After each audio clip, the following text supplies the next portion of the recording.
Hello friends, it's Chef Mark and I'm back at the Urban Homestead in a very, very cold day here in Denver. It's only 13 degrees out and we are just in the grips of this cold spell. But the time changes next week and with that comes dry trails and snow melting very quickly.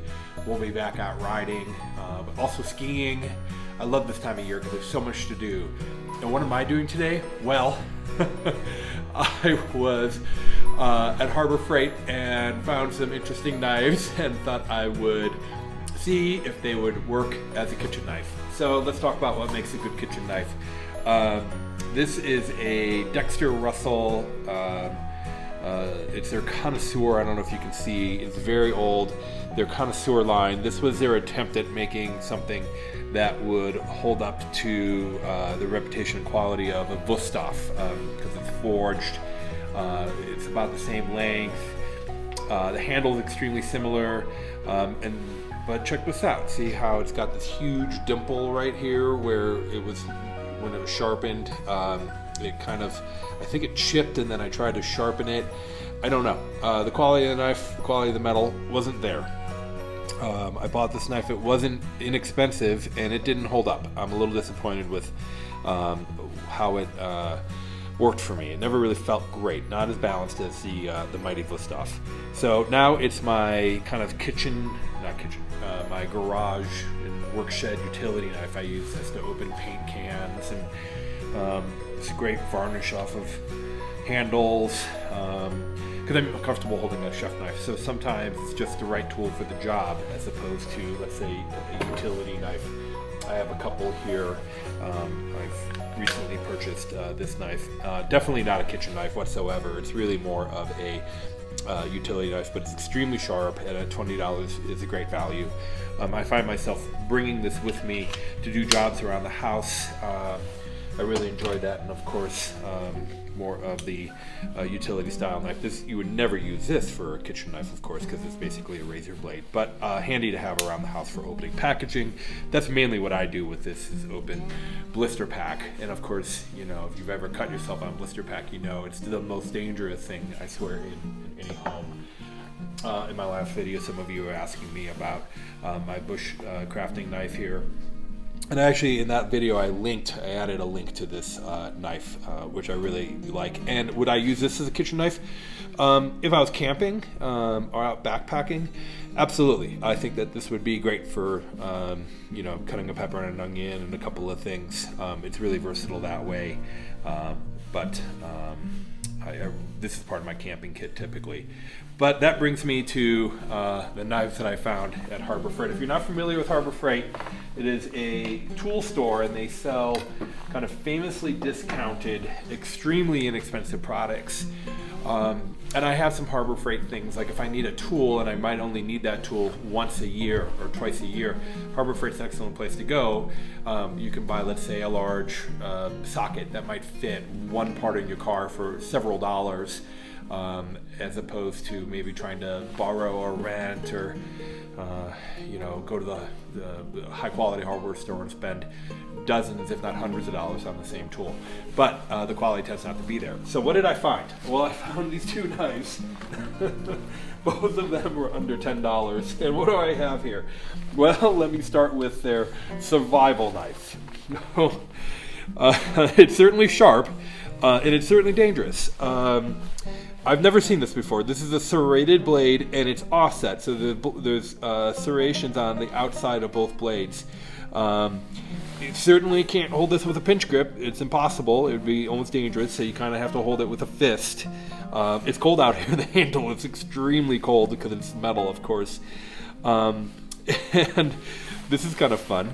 As a survivalist knife, if you're stuck in the, I don't know, in the woods for some reason, you have what I could determine to be the most inaccurate compass in the world. It's pointing north in the wrong direction. North is actually facing me. Oh, I guess it's starting to correct. But life and death situation, I wouldn't necessarily trust this compass.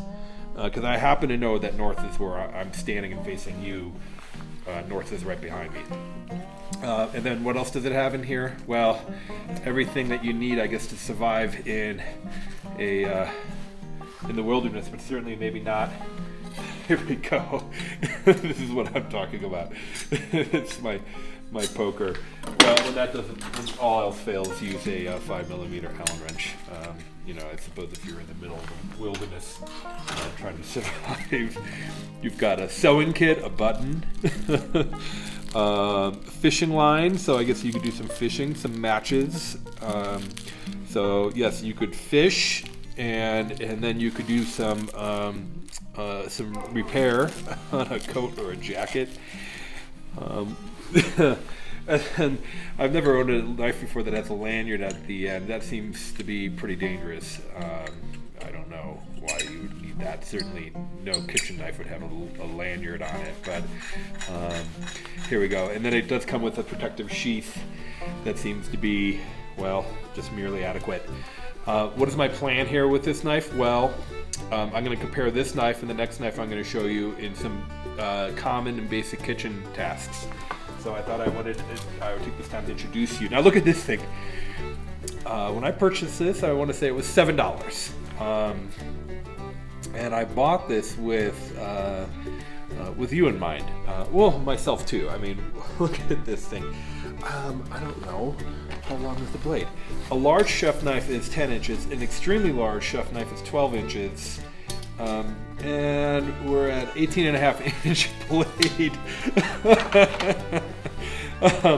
So we have some serrations, and it's certainly sharp. It's not scary sharp, but it's actually pretty sharp coming out of the box. Plastic handle. I have to assume this is not a full tang. It's got a molded grip. Again, no opportunity for a pinch grip here. So we're gonna have to do the pirate grip. It makes an interesting noise. It almost feels like the metal's under tension. Again, serrated on one side and business end on the other.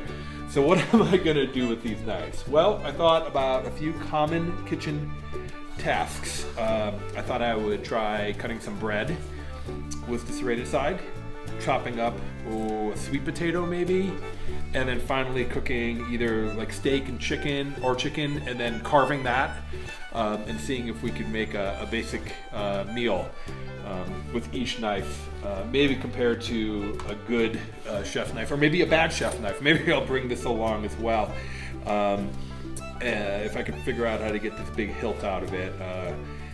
So I'm kind of excited to try these out. I've never worked in a kitchen with anything other than professional kitchen knives.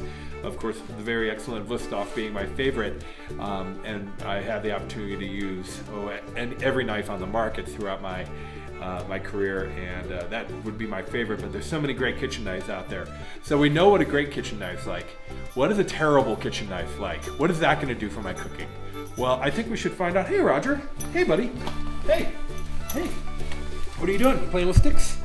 You playing with sticks? Oh, yeah. Can you sit? Good boy. Good boy. This is Roger. He's still a puppy. He's a giant puppy. He's still a puppy. Roger, come here. Good boy. Well, everyone, this is Chef Mark at the Urban Homestead. Leave in the comments what you'd like to see me do with these ridiculous knives. If you have any tips or tricks on how to get that big hole out of the bottom of my Gavassier, my Dexter knife. And if there's anything that you must see me cut with these ridiculous knives, stay tuned, because we're going to be back in the laboratory for some actual cooking in a few weeks. Thanks for tuning in. Okay. Say something. Okay. Well, Roger loves nothing more than a stick. The stick's a little big. Let's see here. Oh, this is ridiculous. Go get it!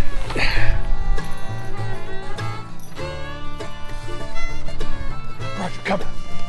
Roger. Come on, buddy.